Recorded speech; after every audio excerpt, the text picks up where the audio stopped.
The Raiders just used the number 1 pick in the entire NFL draft, and they might not start that player week 1. Think about that for a second. The most important player they have picked in years could be sitting on the bench while a 38-year-old runs the offense. And that is only one of 4 situations in Las Vegas right now that nobody is talking about loud enough. Before we get into all of it, hit that subscribe button right now if you want the fastest Raiders updates anywhere on the internet. Let's go. Going into the 2026 NFL Draft, Raider Nation had one question stuck on repeat. When are they going to fix that defensive line? When are they going to get serious about stopping the run and collapsing the pocket from the inside? Round after round went by and nothing big happened up front. No flashy pick. No big name. Just silence. But here is what most people missed. The Raiders may have looked at their room and decided they already had something worth betting on. And that something has a name, Jonah Laulu. Not exactly a name trending on social media. Not the jersey flying off the shelves. But last season, this man quietly tied for 3rd on the whole team with 4 sacks and finished 3rd with 8 tackles for loss. You do not just stumble into that kind of interior disruption. Either you have real pass rush juice or you do not. Bleacher Report called Laulu the Raiders' best-kept defensive secret. And when you look at the story, it makes sense. He was a 7th-round pick who got cut by the Colts before Las Vegas picked him up. He was raw. He struggled with run defense, with leverage, with reading gap responsibilities, all the things young interior linemen fight through. But that inside pass rush skill he showed.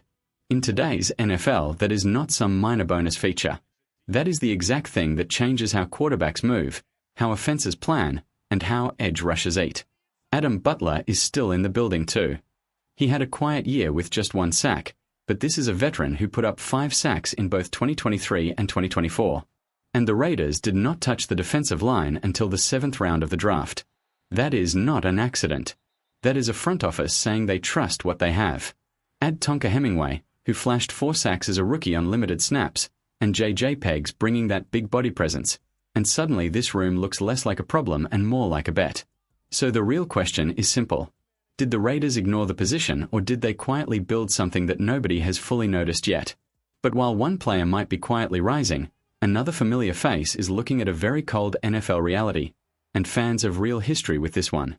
Chapter 2, Fighting for a Roster Spot, Not Just Playing Time. Have you ever watched a player do everything right, handle chaos, stay professional, keep competing, and then watch the league push him toward the exit anyway?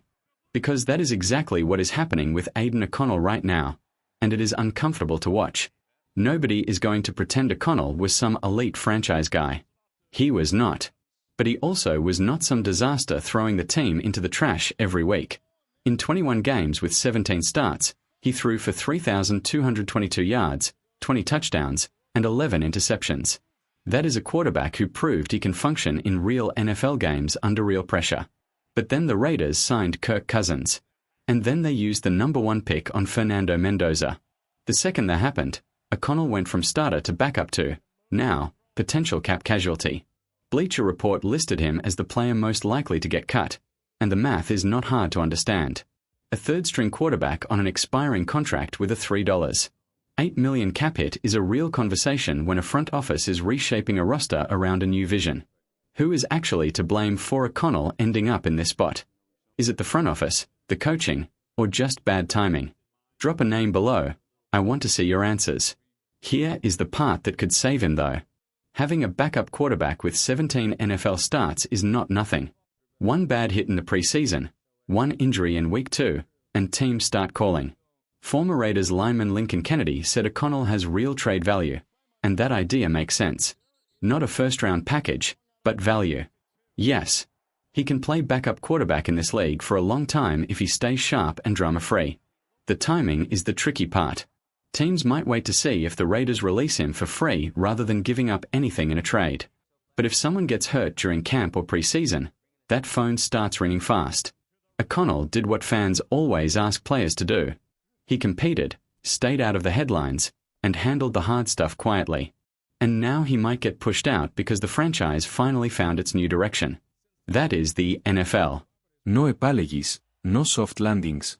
And yet somehow there is another situation already turning messy, and this player has not even taken a single snap in silver and black yet.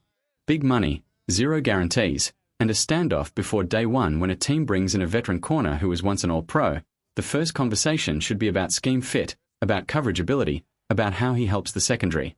Instead, the first real story around Taron Johnson is about contract security. And that has a way of poisoning everything if it sits too long. Johnson came over from the Buffalo Bills in a trade that barely made national headlines. But the Raiders were clearly expecting him to be a real piece in that slot corner spot. When healthy, this man is a problem inside.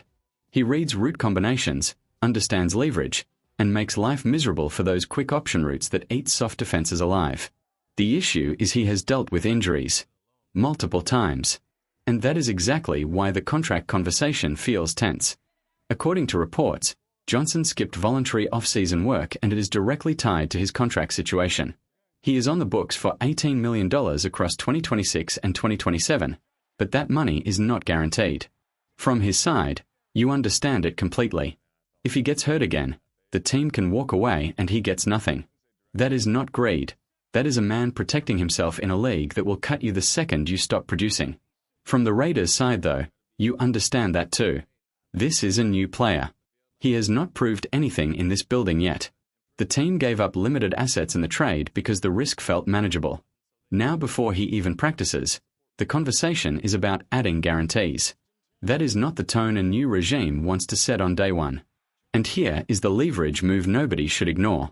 Las Vegas drafted Trajan Stokes in the second round, and while he is listed as a safety, he has the ability to play in the slot. The Raiders have options. And options matter everything in a contract dispute. Mandatory workouts are coming. If Johnson misses those, fines start and the temperature rises fast. This situation still has a clean ending available.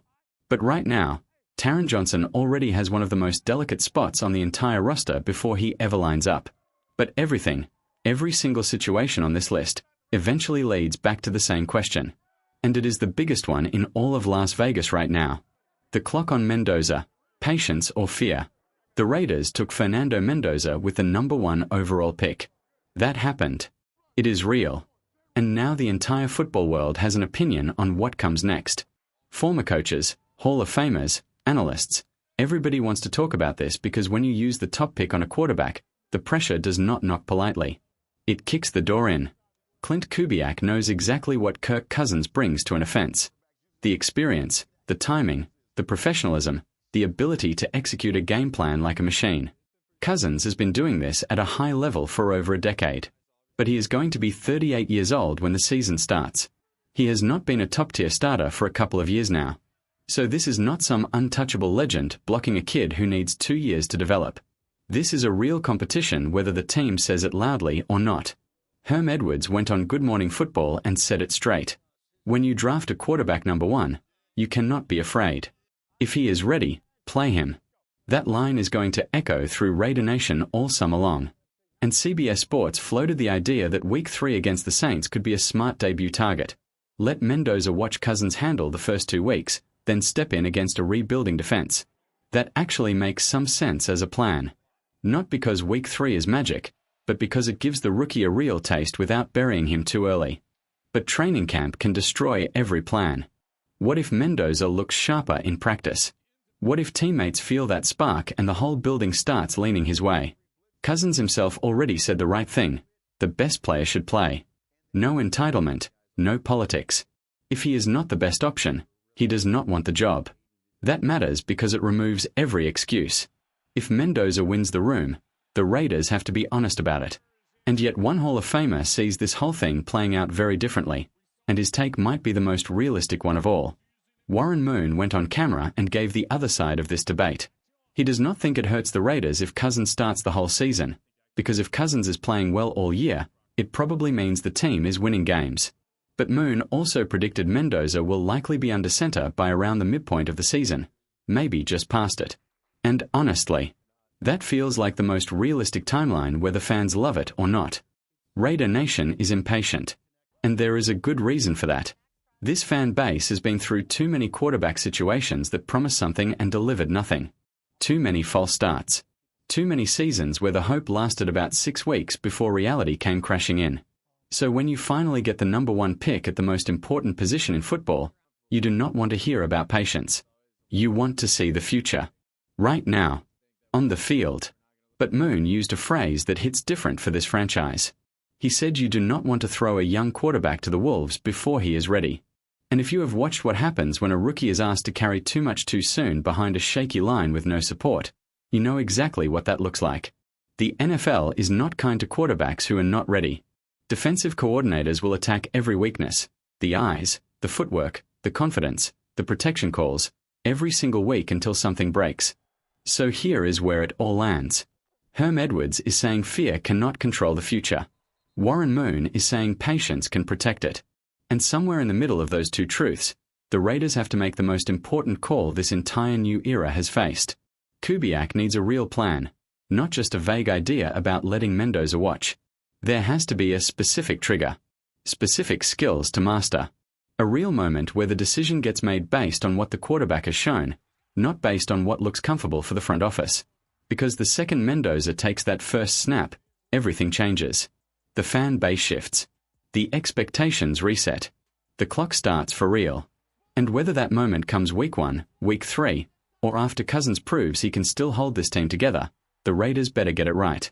This is not just a quarterback choice. This is the entire future of this franchise on one decision. And there is no small version of getting that wrong.